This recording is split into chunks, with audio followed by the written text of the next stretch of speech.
Sayın Valim, Sayın Belediye Başkanlarım, Sayın İl ve İlçe Müftülerimiz, Sayın Dernek Başkanlarımız, Sayın basınımızın değerli basın mensuplarımız, değerli katılımcılar, değerli misafirler, hanımefendiler, beyefendiler.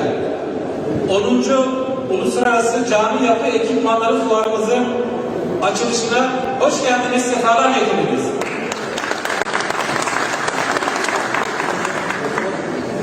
Elhamdülillah, Bismillah, ve salatu ve selamu ala Resulillah.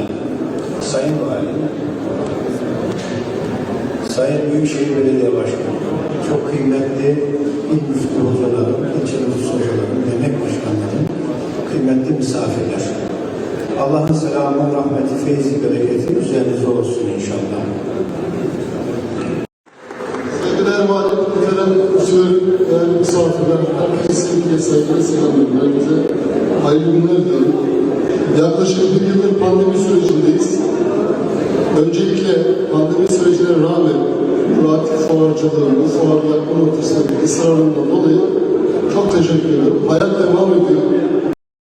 Çok kıymetli Büyükşehir Belediye Başkanımız, sektörün saygıdeğer temsilcileri ve kıymetli katılımcılar, hanımefendiler, beyefendiler, basınımızın değerli mensupları.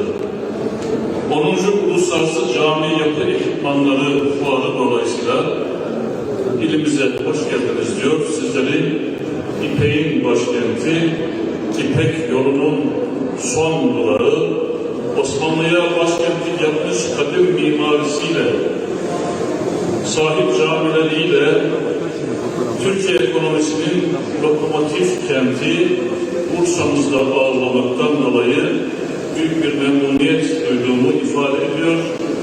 Hepinizi saygıyla selamlıyorum.